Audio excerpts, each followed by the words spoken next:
नमस्ते प्रणाम दोस्तों, नमस्कार। हमारे यूट्यूब चैनल पर आप सभी का स्वागत है। एक बहुत प्यारा बहुत धमाकेदार देवी गीत लेकर आए हम आप सबके बीच में भेज रही हूँ। जैसा भी लगेगा कमेंट में बताइएगा। अच्छे लगे तो लाइक सब्सक्राइब आप लोग जरूर कीजिएगा। हमारे चैनल को आप लोग आगे बढ़िएगा और जैसे फुल आवाज के साथ साथ वीडियो में हमारे बनेगी। मैया कहाँ लगाई बड़ी दे, मैया कहाँ लगाई बड़ी दे, भवनवा में आवा चली। मैया कहवा लगाई बड़ी देर, भवनवा में आवा चली। आवा चली मई आवा चली, आवा चली मैया आवा चली। मैया कहवा लगाई बड़ी देर, भवनवा मैया कहवा लगाई बड़ी देर, भवनवा में आवा चली।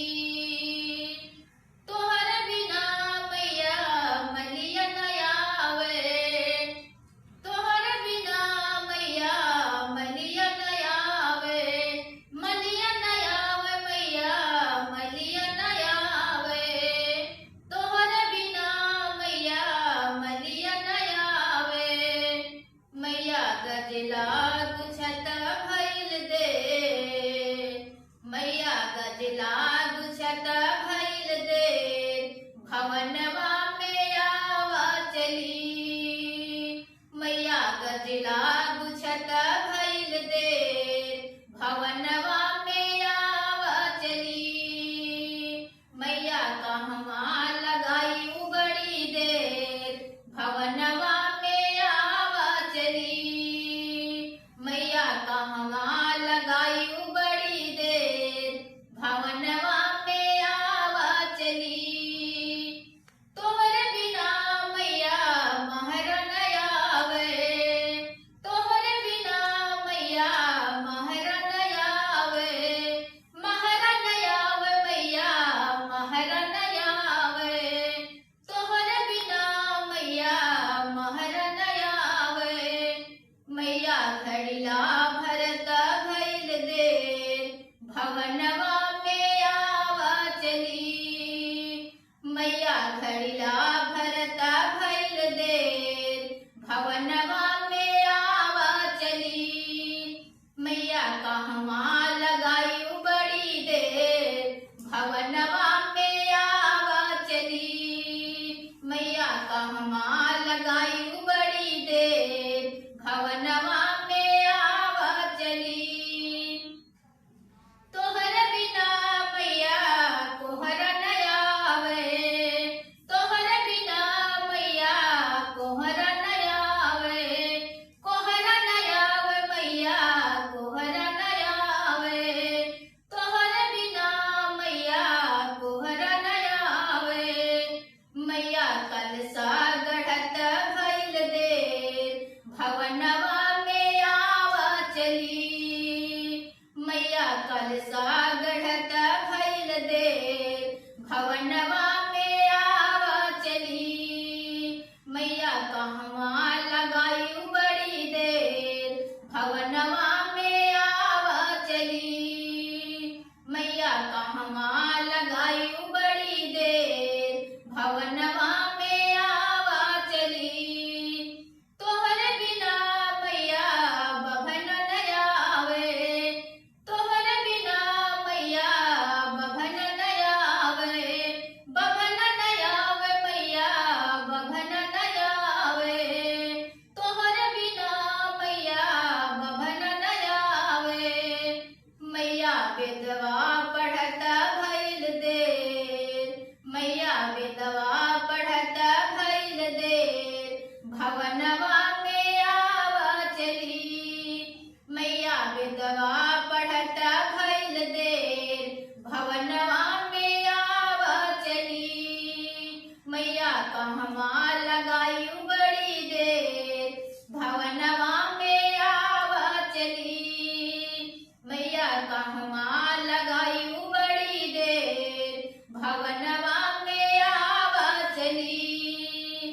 भवनवा में आवा चली मैया कहवा लगाई बड़ी देर भवनवा में आवा चली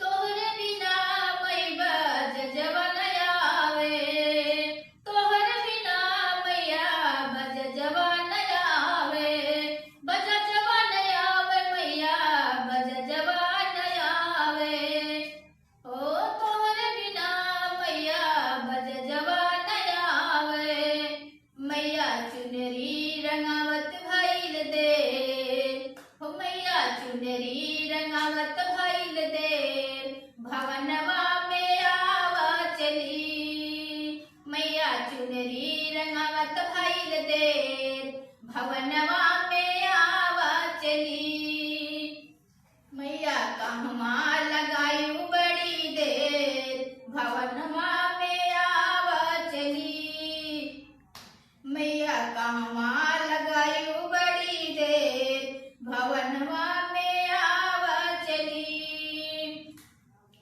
तोहरे बिना मैया हेलुगैया न आवे तोहरे बिना मैया हेलुगैया न आवे हेलुगैया न आवे मैया हेलुगैया न आवे तोहरे बिना मैया हेलुगैया न आवे हो मैया भोगवा लगावत भइल दे हो मैया भोगवा लगावत भइल दे भवन